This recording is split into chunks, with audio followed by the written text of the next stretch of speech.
State of Rhode Island 2026 Disparity Study Business Forum. My name is Hannah Rowell. I am a project manager with Griffin and Strong, and I am serving as the primary point of contact for the Rhode Island Disparity Study. So, again, just a brief meeting or brief presentation for you guys today. The agenda for this presentation will go into a little bit about Griffin and Strong and who we are, as well as an objective of the disparity study itself, going through the technical approach that Griffin and Strong takes to completing and conducting our disparity studies, and kind of walking you through a brief synopsis and overview of some of the methodology that goes into our disparity study process as well.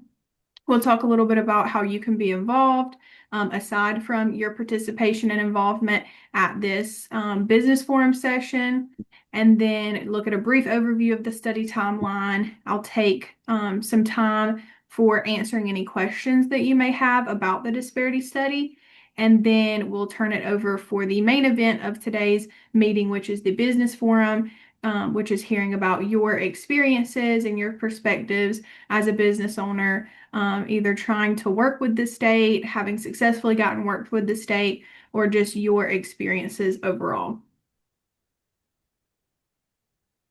So a little bit about Griffin and Strong. We are a public policy consulting and law firm.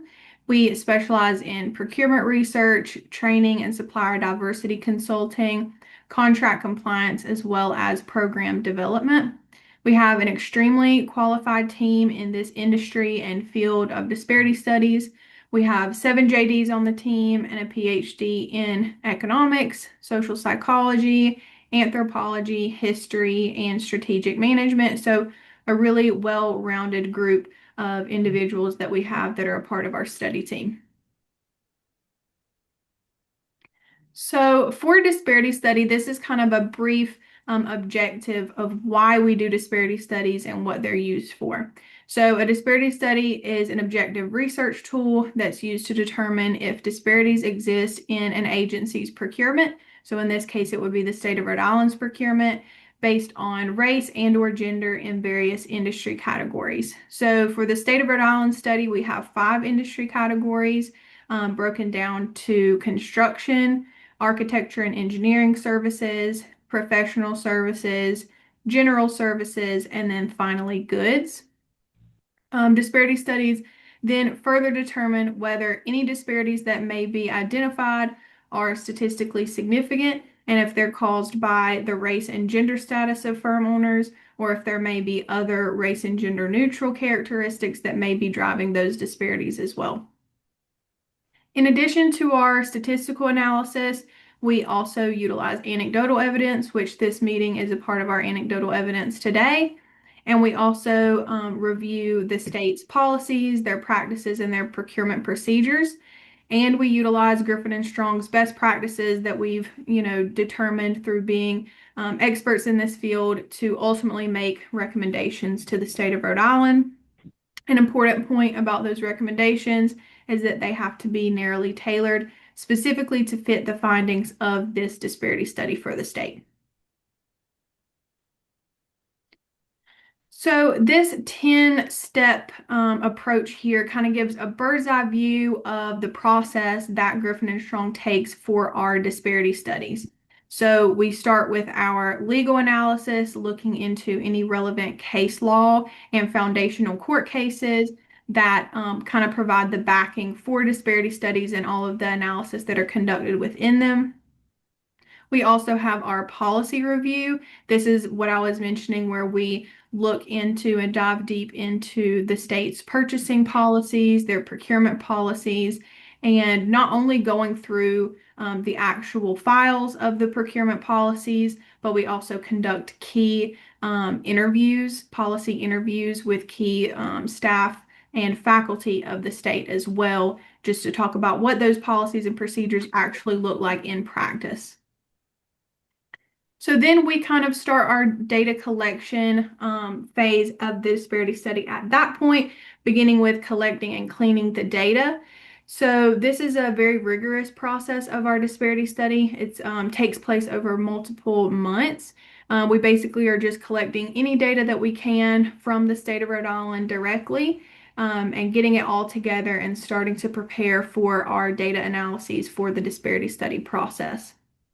So that gets us into our relevant geographic market area analysis. This is where we identify the relevant geographic market of business owners that we're looking at, and payments and procurement that we're looking at, for the rest of our statistical analysis. We have our utilization analysis, which is looking at payment dollars. Again, we break all of our analyses down into those 5 industry categories and into the race and gender categories of our study groups. So all of the data is disaggregated, and for the utilization analysis, it's disaggregated to see where the state is paying into those different categories and groups.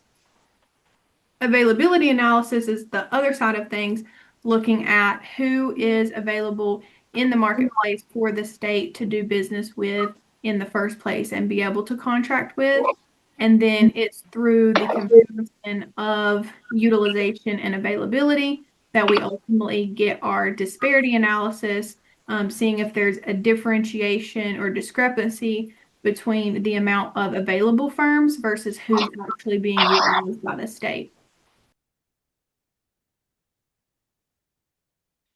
We also have our passive participation analysis.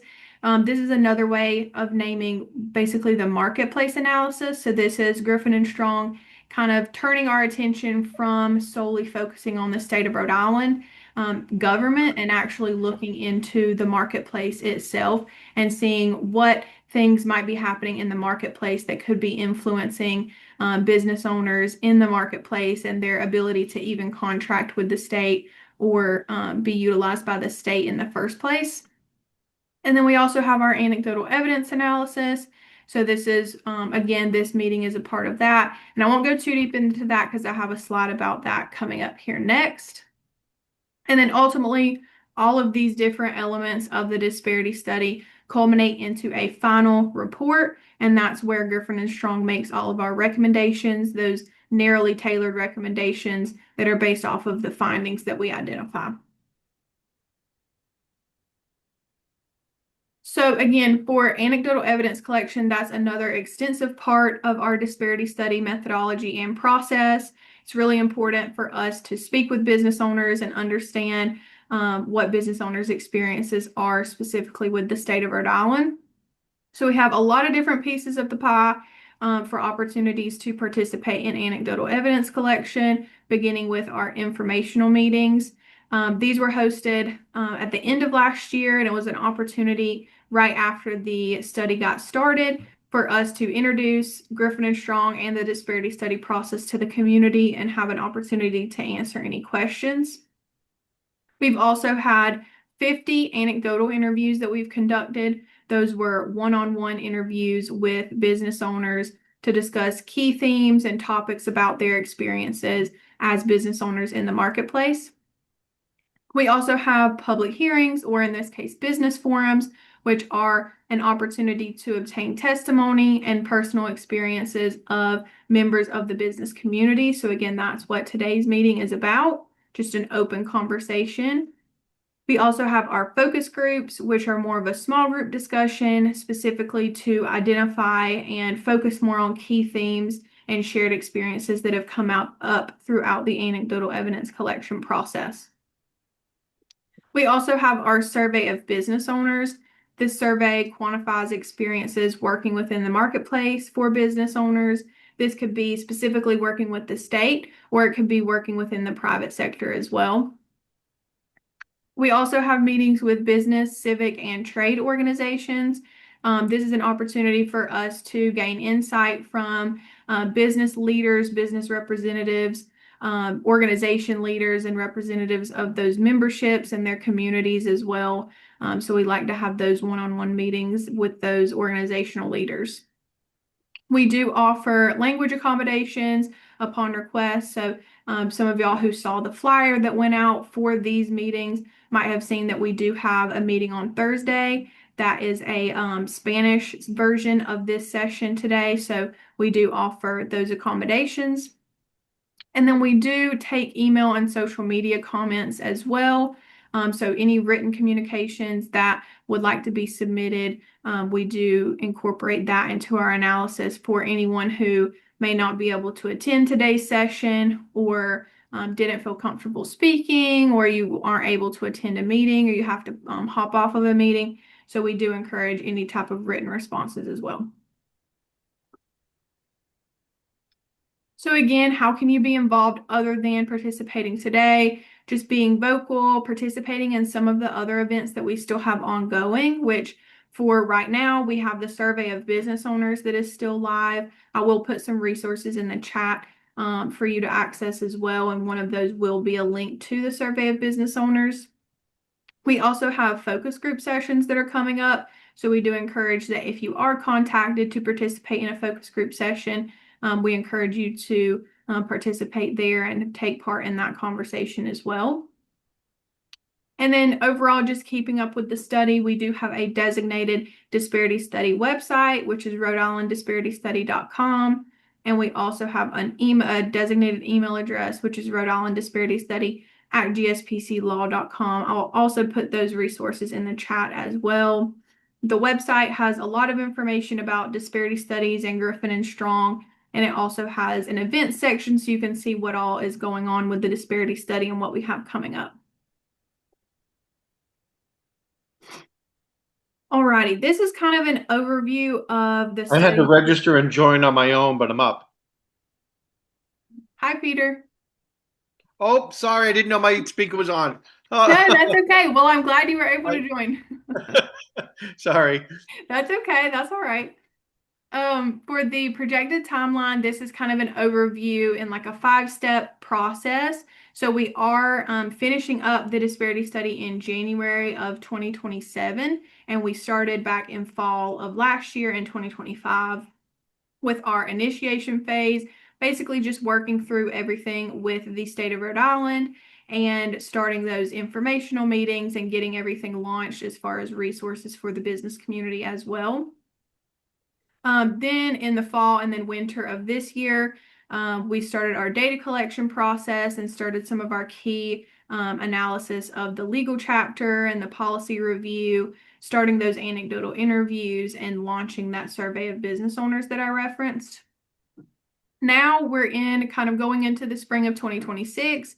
We have our anecdotal analysis going on. We have our business forums, our focus groups coming up. We'll be completing our survey soon and then starting some other elements of our analyses that I mentioned, the passive participation, as well as our databases and starting that statistical analysis.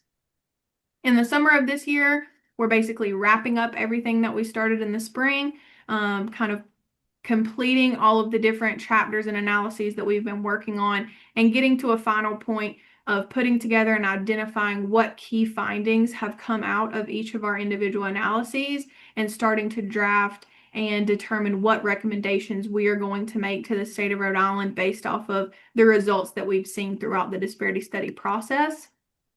And then into the fall and winter of 2026 and finally into January of 2027. That's us just basically wrapping up and putting everything together into a draft report for the disparity study and having the state review that and finalize it and conduct any final presentations at that point. So that is all that I have to present to you guys about Griffin and Strong and the disparity study process. So before we get into, like I said, the main event of today's meeting, which is the business forum session, where I'm going to have you guys kind of lead that conversation, I did want to take a couple of minutes and see if anyone had any questions for me about the disparity study process at this time.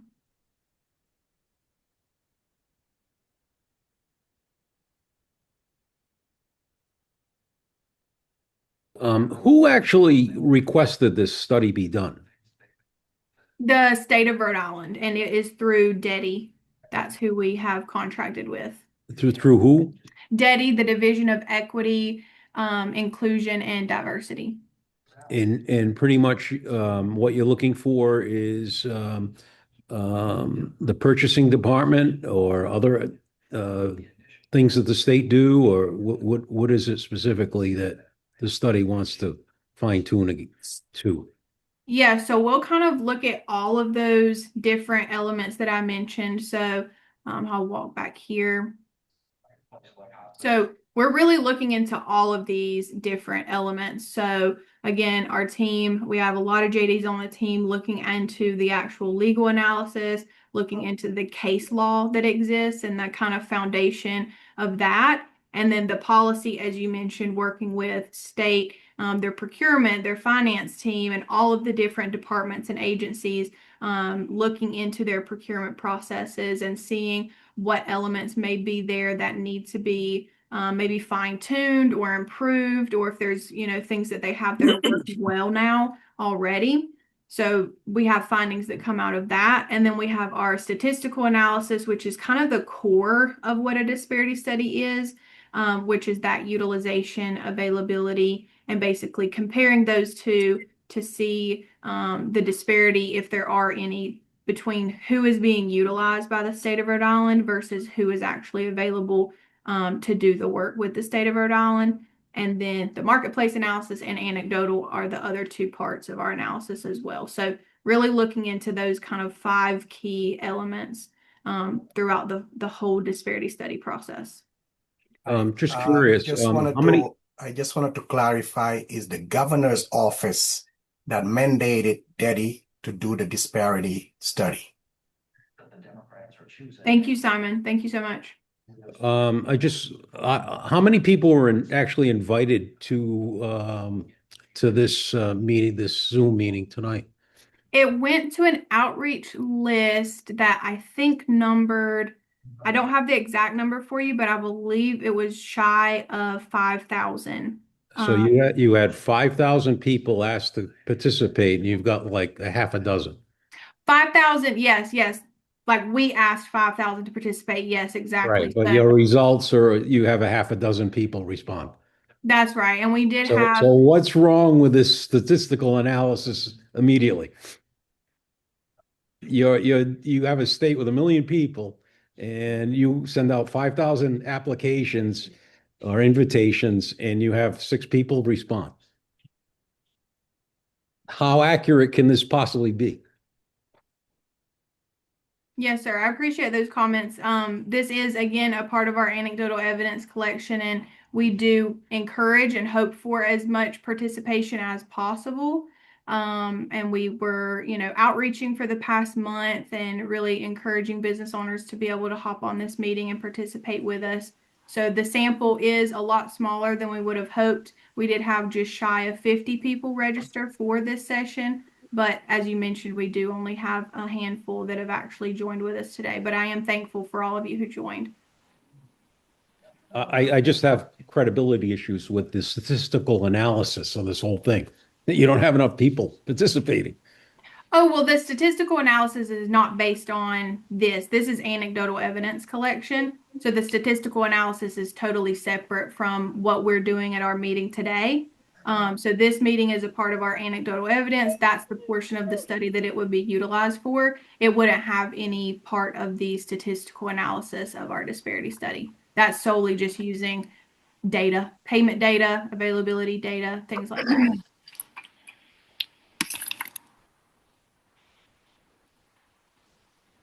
Any other questions?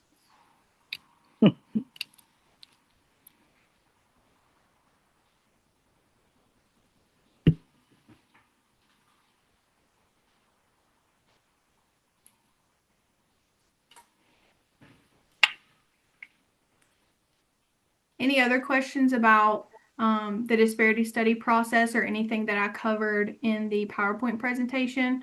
I'm happy to go back and cover anything else as well.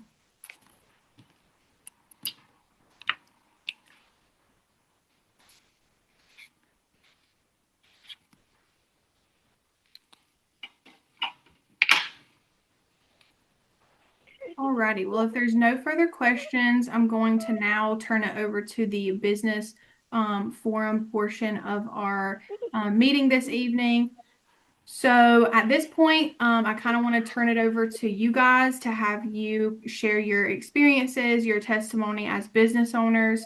So again, the purpose of this session is to really just hear your candid testimony and experiences, whether they be positive or areas of concern that you have trying to or doing business with the state of Rhode Island or in your attempts to do business with the state of Rhode Island.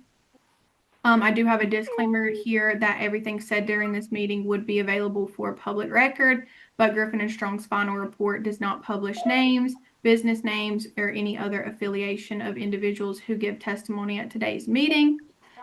So the process of the business forum section of this meeting is that I won't be soliciting any questions, just commentary. Now that we've kind of closed the Q&A portion, I won't be responding to questions or commentary at this time. I really just want to have an opportunity for you guys to share. And yeah, for your public comments, when you are providing your comments, if you would just start by saying your name and your business name before beginning your testimony.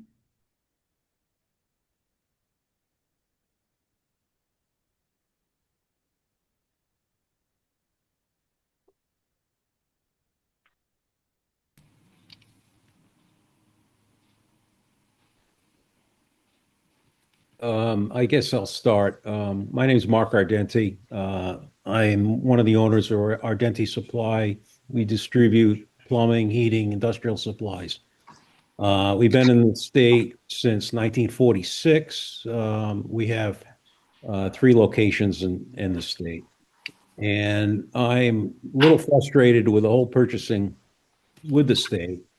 Number one, the most recent technology fee in order to pay their bills to us, I think is absolutely ridiculous. It appears to me as if you were an employee of mine and I can't quite figure out how to pay you. So I'm going to deduct 2 or 3% from the payment that I make to you every week to handle the technology that I need to pay you. I think it's absolutely absurd. It doesn't have a lot to do with disparity, but it's just the direction the state is going. It seems to me that they nickel and dime in every business with fees, a number of things you need to join to participate. It's just going down very badly in my mind. I know that there is no advantage really to being a Rhode Island resident or business owner in participating with the state, who will send their request for quotation to all 50 states, who don't incur the same electric rates, the same unemployment rates, the same inefficiencies that Rhode Island consistently has. So, as far as disparity in that regards, I think definitely happens. Another thing that aggravates me somewhat is the fact that you have to participate in minority um, ratios in order to participate in selling the state things. So the fact that I'm not a woman and it's not a woman-owned company, and I feel as if I am at um, a handicap when trying to bid or participate in state uh, bid processes, et cetera.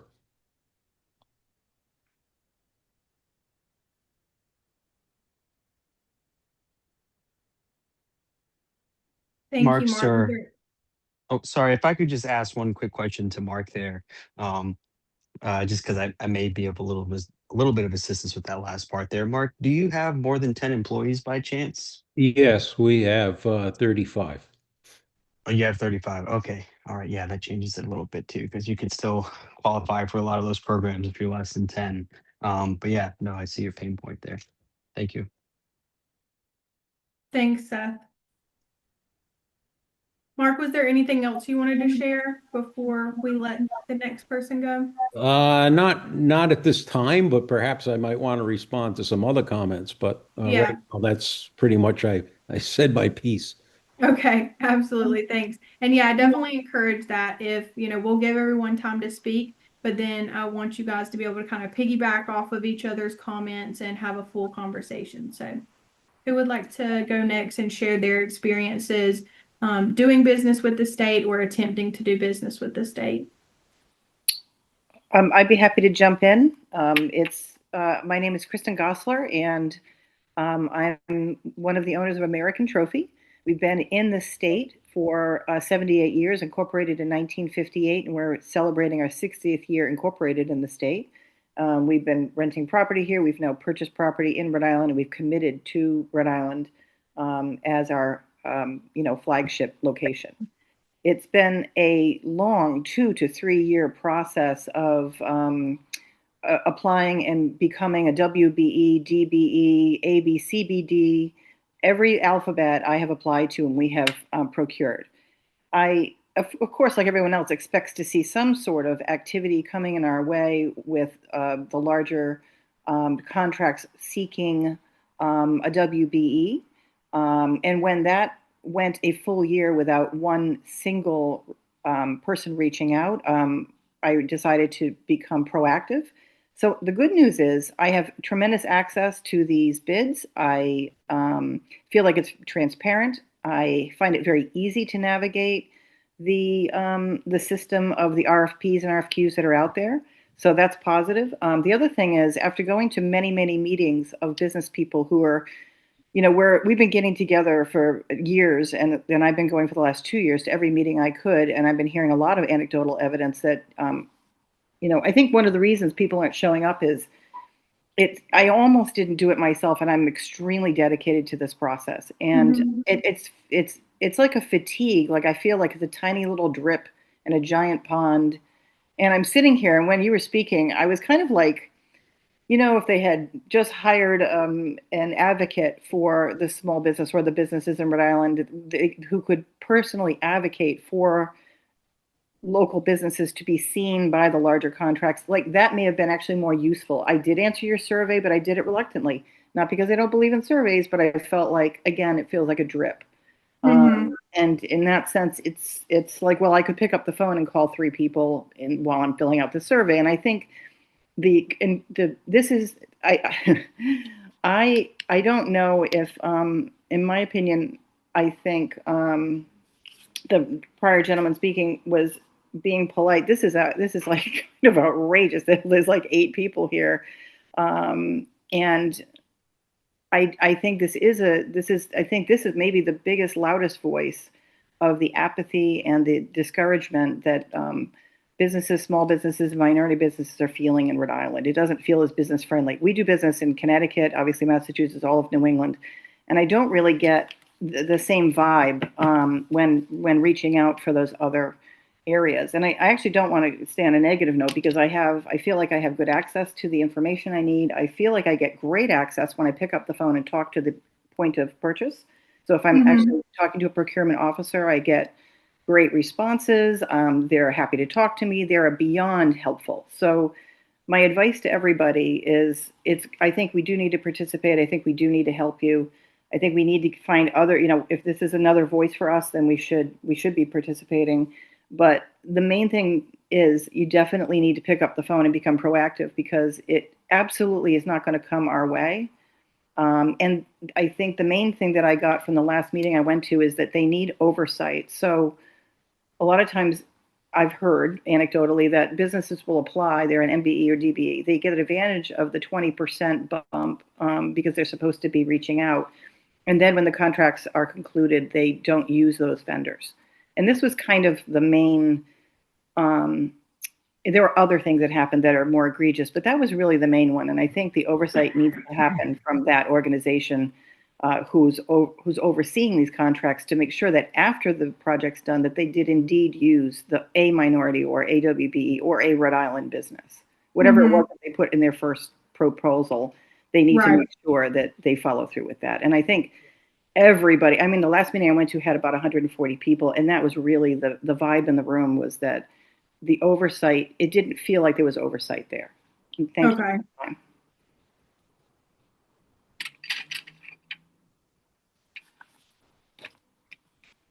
Thank you so much, Kristen. I appreciate like you said, the balance of positive and, areas of concern that you have. And I do appreciate, even like you said, expressing those feelings that you have and that fatigue that you have. That I really do appreciate you being on the call and participating in the survey and being here with us this evening. So thank you so much for sharing.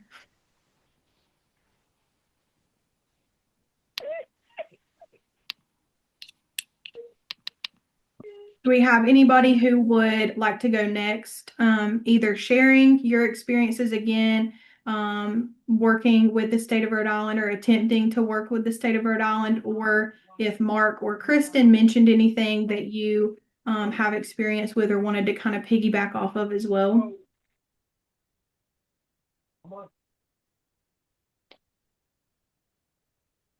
I think we might have someone speaking and it's very low.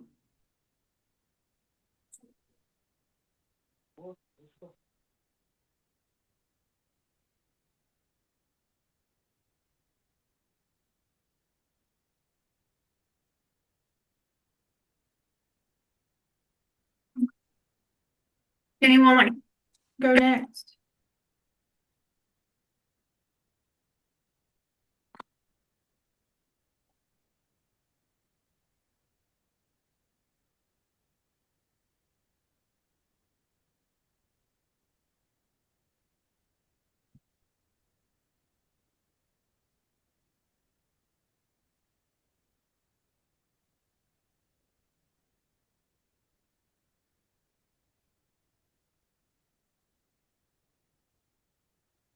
Seth, I see you unmuted for just a second, not to call you out, but I was going to see if you wanted to share. Yes, absolutely. Thank you. I wasn't sure if someone else was about to speak and the screen changed. I was like, oh, let me give them a second. But yeah, good evening, everybody. My name is Seth Lovely. I'm here from a little bit of a different perspective than probably most of you. I'm not a business owner, but I'm a strategic business advisor. And my focus is on veteran-owned businesses, woman-owned DBE, minority-owned VSBs. All that good stuff. So, of course, I'm very interested to see what this study is going to yield. But I would really like to just add on to what both Kristen um, and Mark was saying, in the fact that what I'm getting a lot of feedback from the businesses that I help is just that they'll get communication. If they fit the minority percentage, they'll get communication. To fill the requirement, but it feels like they're just checking off boxes. And I'm getting the same feedback from those who aren't part of minority groups as well. It's, they'll get reached out to, they get talked to, but it doesn't ever seem like many Rhode Island businesses are getting chosen. Or if they are, I think that what we might be seeing too is just that a select few have become, of course, reliable and maybe have the preference there. So I think that it's worth looking at that side of things too. How can we make sure that the business is getting divvied up fairly, um, and not just, okay, this person, I understand you want reliability as well, but Mhm. we're a small state. So I think that the approach needs to be considerate of that. And so a part of that, like I said, could be, making sure there's some type of rotation, or to Mark's point, not pushing out these proposals across the United States. What can we do to start leveraging more of our resources here in the state strictly? I think that is a sentiment I'm getting out there as well from a lot of businesses. Okay.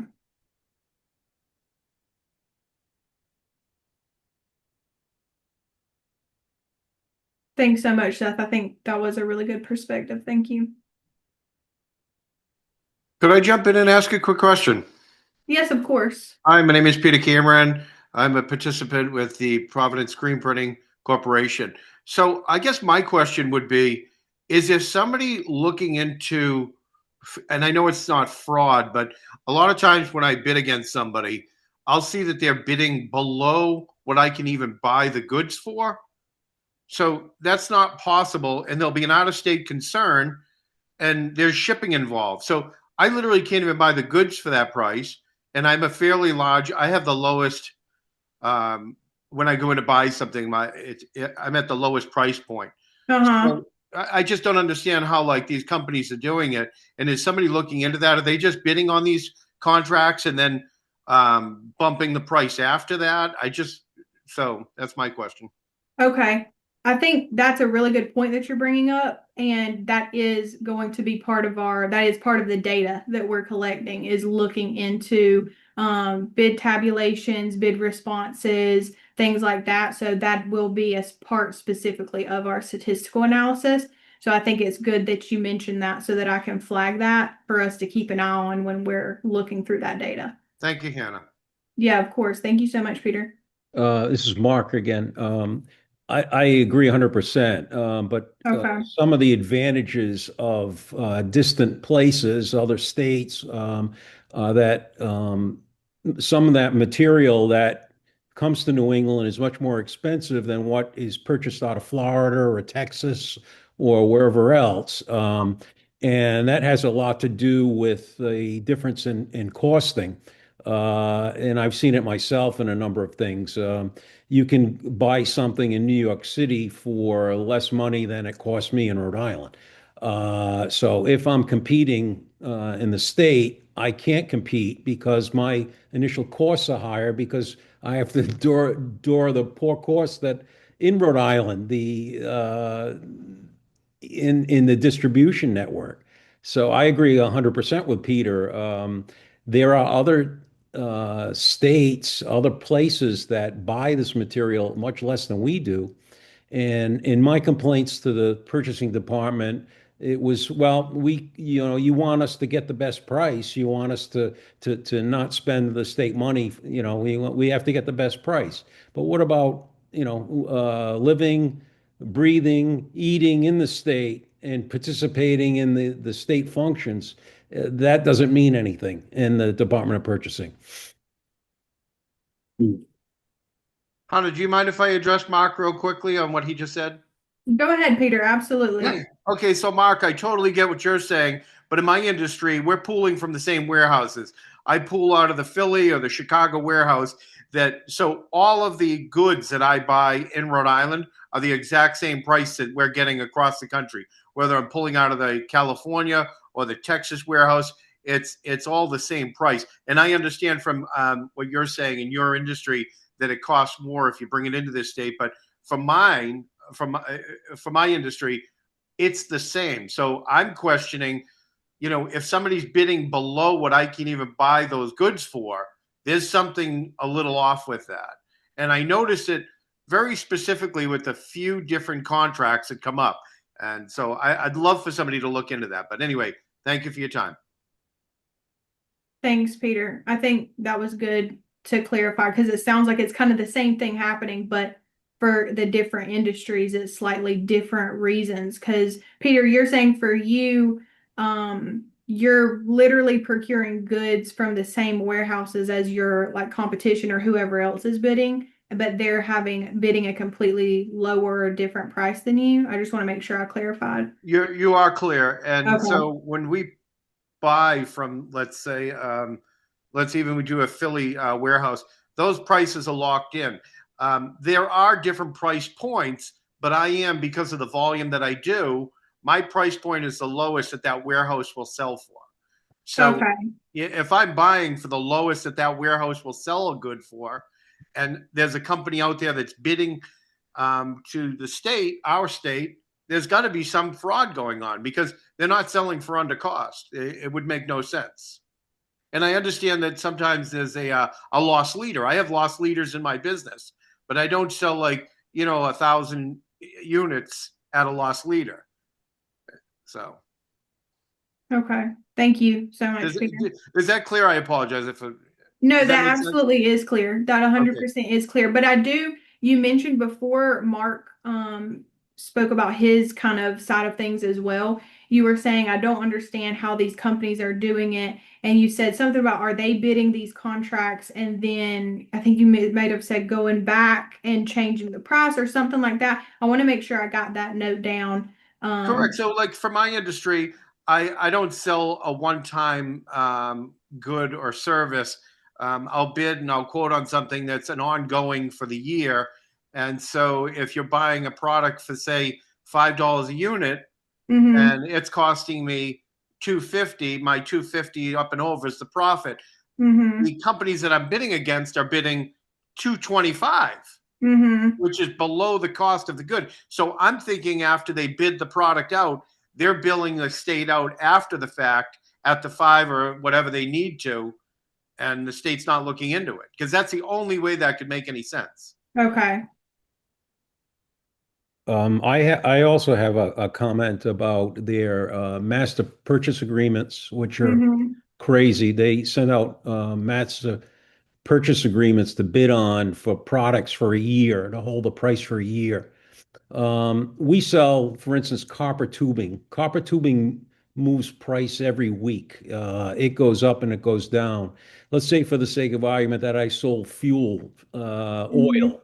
If I bid on something 3 months ago and I had to hold that for a year, it would be ridiculous. So a lot of companies don't even bother. It's such a waste. You can't bid a commodity item a year in advance. You might as well just play the futures. You do better than send the state. So they're way out of whack with the way they request items to be bid on as well, especially in Okay. the master purchase agreement. Mark, when we bid on something, we usually put it right into the quote that we're going to adjust for inflation. So that might help you out on that side. Yeah, I understand that, but that's not something the state will accept. They send a, request for bid out. They don't allow a percentage of inflation. For those MPAs. That's right. Okay. If I could just say it, it seems to me when I've been reading the bids that they haven't been reviewed. You know, like you normally you look at the beginning page, you look at the second page, then you jump down to page 23 to see what you're bidding on. All that in the middle, which is exactly what Mark and Peter are referring to, especially Mark with the adjustment for inflation, is in that section mostly. And it looks like Mm-hmm. no one's really looked at it, and it's not realistic to assume, like Mark's saying, that we can absorb the ups and downs of the market with the products that we're working with. And it's pretty scary. And I've turned down a lot of opportunities because I felt like, you know, it says clearly in there, you must hold this price. In fact, I just read one today that was really funny. It said, I must hold the price for a year, but if the price goes down, then I must give back the difference to the state. I just couldn't believe that I saw that.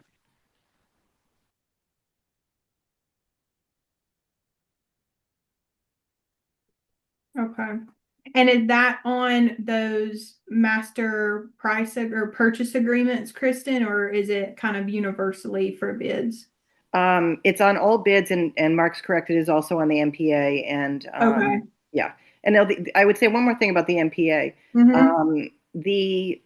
The way that we are tracked is usually through what's called a NAICS code, the NAICS Mm-hmm. code. Places like URI have a whole different set of codes that you're supposed to sign up for. We've been in business, you know, and we can't change our name. And the issue we have is that we sell more than just awards. So it's difficult sometimes for me to get visibility in the MPA because they'll see our name and pass us over thinking, oh, I want a banner. I don't want a trophy. So I Mm. wish there was more robust area for filtering so that we could get more visibility. Or if, like, let's say you were just called, like, you know, MPA company, you know, I don't know how people like that are getting visibility if you don't have your product in the name. And so I would, it's a small thing, but if they could find a better way of filtering the keywords, I think that we would get more traction. I suspect that that might be one of the issues, which is why I do a lot of reaching out and I don't wait to be courted because I don't think that's going to happen. Right. You can also, many of the items on an MPA, they never even order. It's all fluff. Okay. That is so true.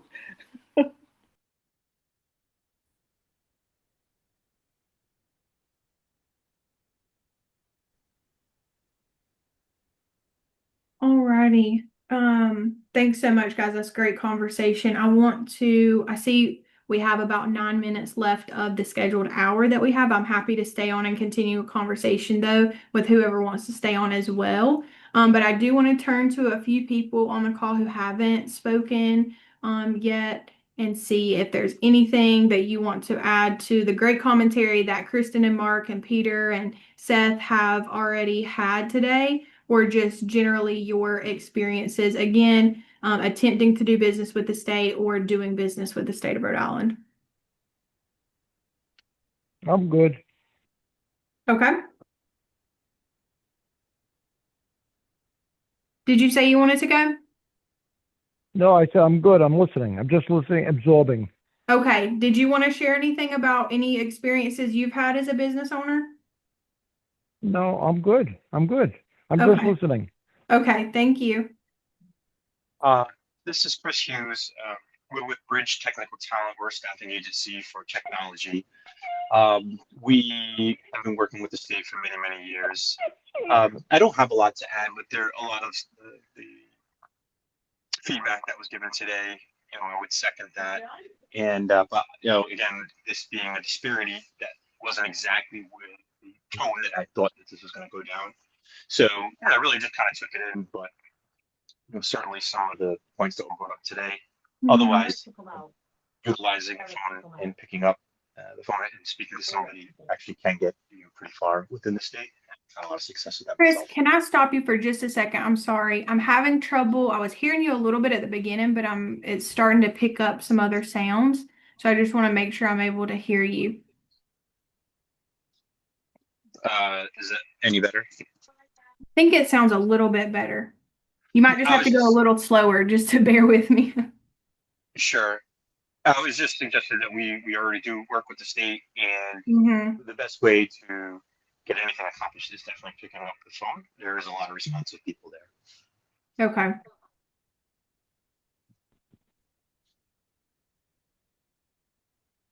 Did he say responsive people or responsible people? I think you said responsive. Responsive.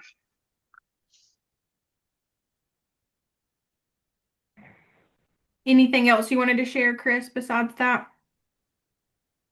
No, thank you. Okay. Thanks so much.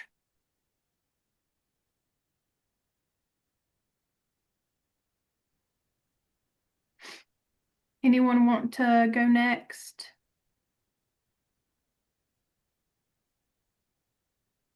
Anna, I have one suggestion. Yes, sir. So instead of the next time, with the way you're getting beat up here, I think instead of the books in your background, maybe you should put a boxing ring. No, okay. You think so? Should I have the little, what are they? The little blue and red fighters? Have a little ding ding. Yeah. I need like a buzzer or something. I think that would be good.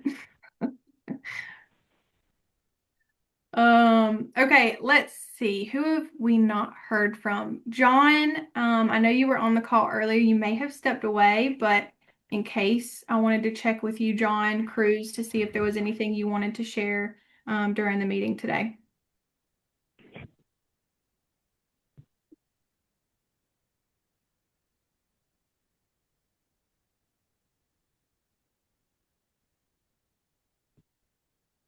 Alrighty, I'll go down the line. Dawn, if you wanted to share anything about your experiences as a business owner attempting or working with the state of Rhode Island.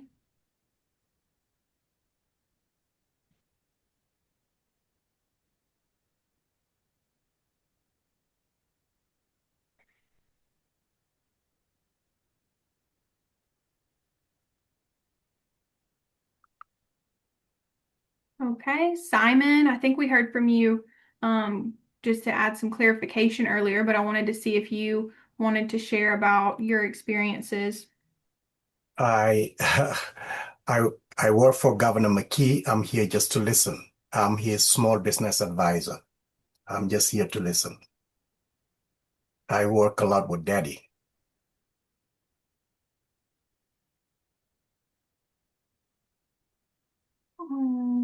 Tanya, did you want to share?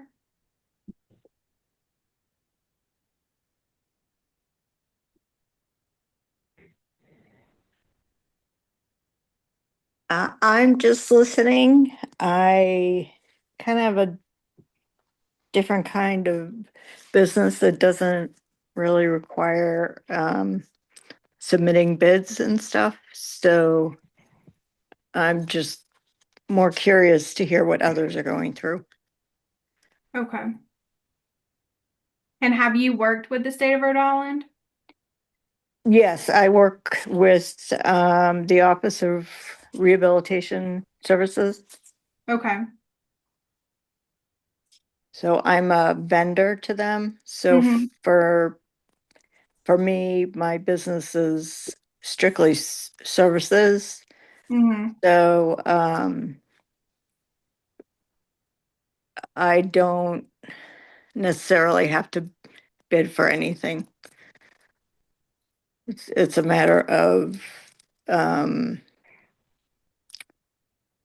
relationship building and just marketing with ORS.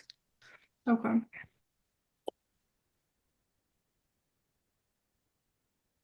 Thank you.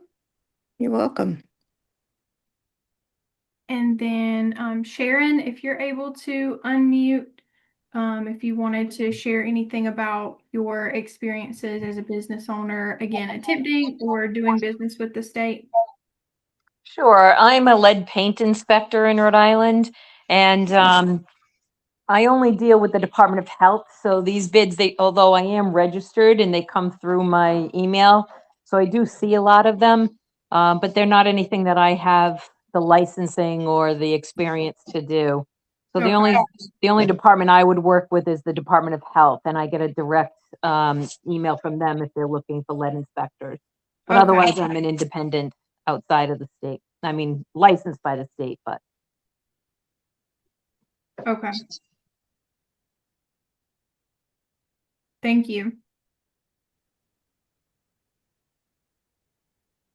All right, I'm gonna circle back to John, Dawn.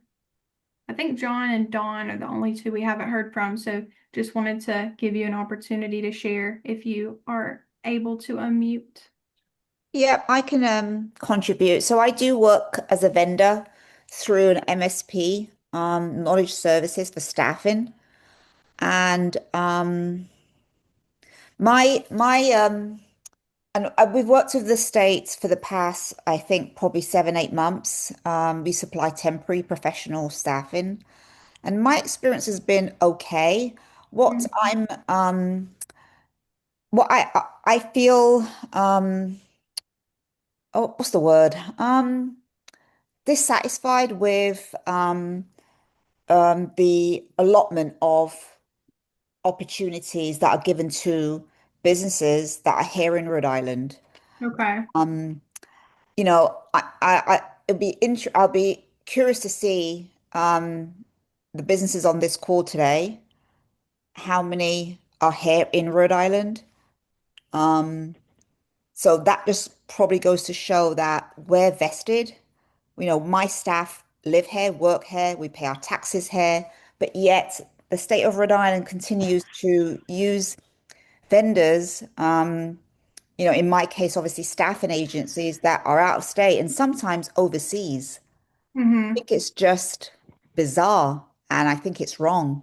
Um, and I think preferential treatment should be given to businesses here in Rhode Island who have a presence here.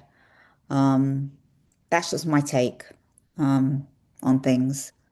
I know we have the capacity. There's enough agencies here in Rhode Island to do that. And I don't see why we're not given those opportunities. That's just my take. Yeah, no, thank you so much for Yeah. sharing. I think that's kind of been a common theme that other people have mentioned as well in this call, Yeah. so I appreciate that. Mhm.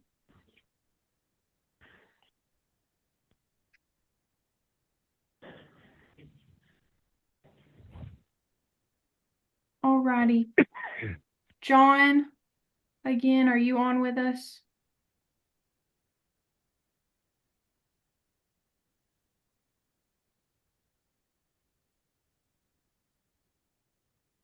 All Alrighty, in that case, I know we're at time, so if you do need to hop off, I know I'm interfering with dinner plans at this point. So if you do have to hop off, feel free. I am going to put some resources in the chat really quickly. So 1 second before you leave.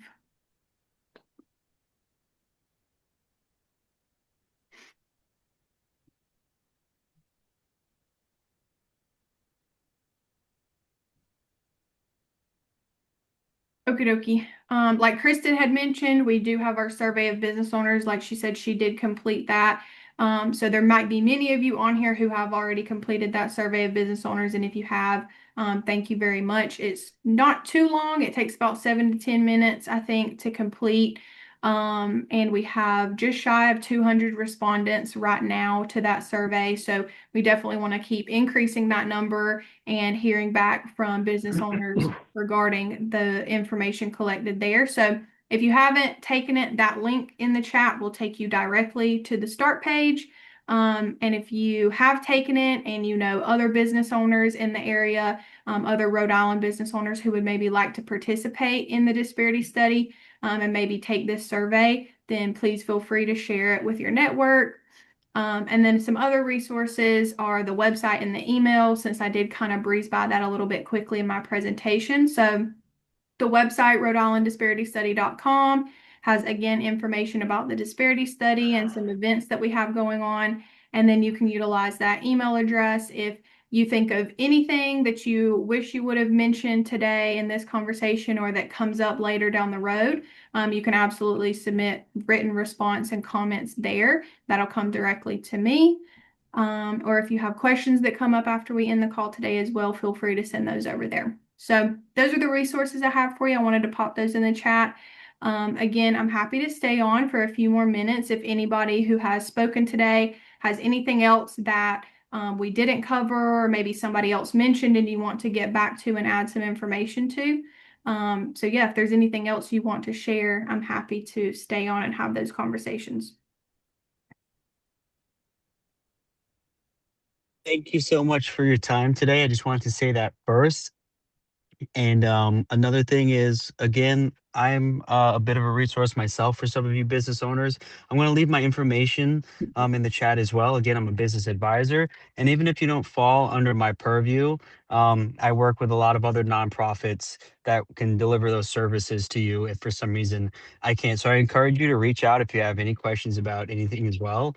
And I'd be happy to be a resource. And I'm looking forward to, Hannah, if you're going to be the face of this, you'll see more of me as well going forward. But again, I appreciate your time today, and I'll leave that information in the chat for everybody. Yeah, great. Thanks so much, Seth. Definitely do that.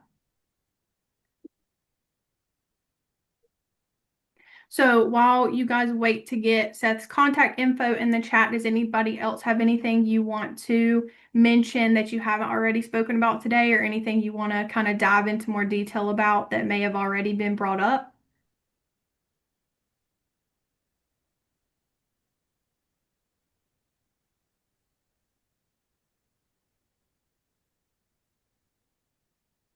Alrighty, Seth just put his email in the chat if y'all would like to use that as a resource as well.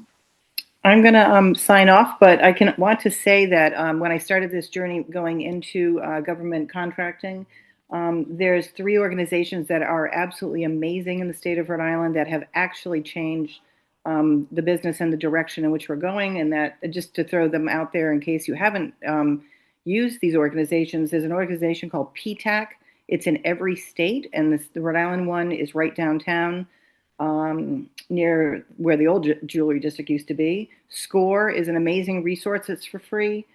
And the Rhode Island Commerce Association is amazing. And it's all free, extremely supportive. I'm always impressed by the professionalism with which my questions are addressed, and it has helped us move forward tremendously. So I would recommend those 3 resources. And like I said, they've actually helped us procure contracts. So, not substantively, but in content and able to help us get through questions that we might have and smooth out the process. So PTAC, SCORE, and Rhode Island Commerce.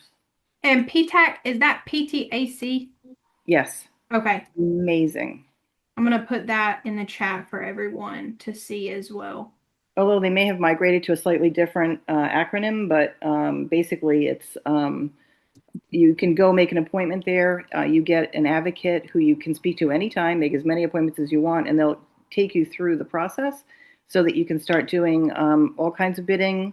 There's a great veterans service that tries to connect veterans with businesses. There's so many resources in Rhode Island that I really ended up just sort of like going in a different direction as far as our when we're going to spend time doing something, we're calling these other agencies for the lift up and the help and the move forward. And there's so much in Rhode Island that's free. So just reach out to them and say, what other resources there, because there are resources out there that are tremendous in Rhode Island to help business. This particular topic you're covering, not so much, but everything else, absolutely. Yeah, definitely. Okay, thank you so much for mentioning that. And I did put it in the chat for everyone. So thank you for sharing that. Thank you and goodbye. Thank you. Bye-bye. Ms. Gosler, before you jump off, Ms. Gosler? Hello? Kristen? Yep. Yes. Hi, Ms. Gosler. So I have a quick question for you. I noticed that you had said that you own an awards company and that you do different things. I got to be honest, listening to you, you sound fantastic. Can you tell me what else you do? Because my business does do business with other businesses in Rhode Island. Love to know what you do because you sound very professional. Thank you so much. We like to say that we sell success. We are working on branding products. We manufacture obviously awards and other things that promote success in the state, and some apparel. So really, what we're doing is a branding resource, and we're going to be that conduit between the product and what your vision is. So So you do not only signage and pop-ups, things like that, or? Exactly. Perfect, Any okay. conference materials, signage materials, and you can come to our showroom right here in Rhode Island and actually see what the layout looks like. And so that it's not so much of a mystery, you're not buying online, you are actually buying at a manufacturer who can really help bring your vision to light. Fantastic. I look forward to doing business with you. Thank you. And Thank you. Kristen and anyone else on the call, if you do want to pop your contact information in the chat to kind of share amongst each other, I definitely encourage that as well. So I just wanted to mention that as y'all are kind of having some brainstorming right here. So if you do want to drop your contact info for the other members, you can feel free to do that.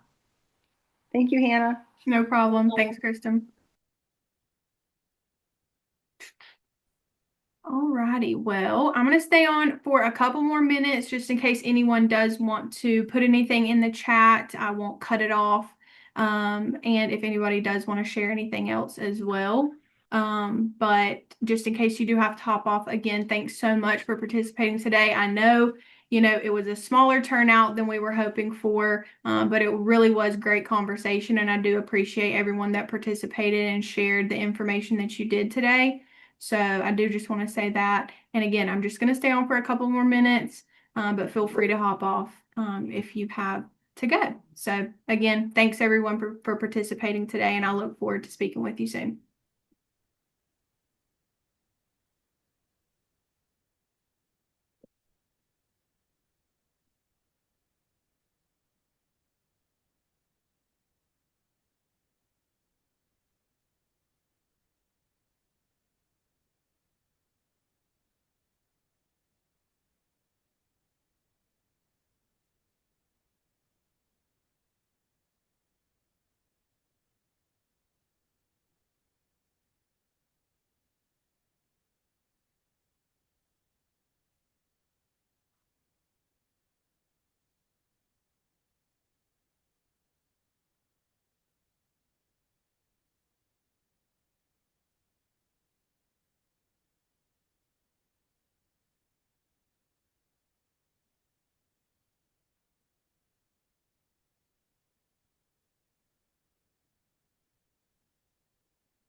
Alrighty, John and Peter, I'm going to go ahead and end it. I don't think I've seen anything else in the chat. So I hope you guys have a great rest of your evening. And again, thanks so much for participating.